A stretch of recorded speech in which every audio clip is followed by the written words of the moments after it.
Hey everyone, What If Fan here, bringing you another exciting part of What If becoming a mangaka in One Piece world.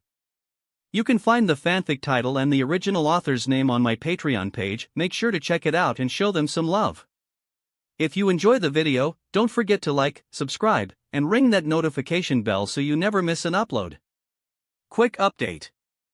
What If Dragon Deck user in Yu-Gi-Oh! Zexal and What If Reborn as a Goku clone will be going on hold soon, since we've nearly caught up with the author. So now, I need your help picking the next project for the channel. I'm currently deciding between these three fanfics. What If Gacha system in Modern Family World?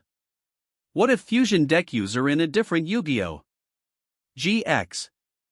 What If Transmigrated in One Piece and becoming a Marine? Please vote in the poll and let me know which story you'd like to see next. I'll take the top 2 picks and start working on those 2 series next. Also check out my Patreon channel for early releases of all the series, where you can find all the series released one day ahead of YouTube. Alright, let's jump into it. Chapter 171, Whitebeard interacted with his appearance in the manga. No, Mom, I didn't ask my teacher for anything. Young Doflamingo had a big smile on his face after successfully convincing his mother to buy the clothes he liked for him. Are you sure? Matriarch looked toward Rosinante for some sort of assurance, but the young Rosinante also shook his head, confirming that his big brother hadn't asked for anything from his teacher. I'm also curious about why I'm in the manga, but I think Rob-sensei wants to deliver a message to me and the whole world through manga. Matriarch's words stopped in her throat as she felt the change of aura around her son. She could sense the kind of vibe found on Doflamingo in the manga. Evil smile appeared on his young man's face as he continued to speak, his smile making the rest of the family feel uncomfortable as it reminded them more of Doflamingo, the Shichibukai. For Rob-sensei to draw me as a malicious pirate who loves to mess with the Navy even though he is their ally, that means he fully understands my character, fufufu. I'm starting to get excited to see more of my future version. Will it be what I think it is? I wonder. What nonsense are you saying, big brother? Rosinante put his hand on his older brother's forehead to make sure his temperature was normal. Young Doflamingo looked at his younger brother with his featured smile and said, "Maybe you'll understand what I mean when you see yourself in this manga someday. I don't think the teacher hasn't a role for you. I wonder what it would be. If you are such an evil pirate, I will be the man of justice who will take you down, who knows?" Ha ha ha ha. Oh. Doflamingo felt that what his little brother had said had some logic to back him up. This is interesting. From the side, the father and mother watched all this in astonishment. Their sons were talking like adults in a very scary way. What has Rob-san been teaching them all this time? This is what they were thinking. Briss Kingdom. Degree. Young Mihawk lowered his hat to his forehead so that no one would recognize him again. This is because he reappeared in the manga. Ha ha ha ha ha. What are you laughing at?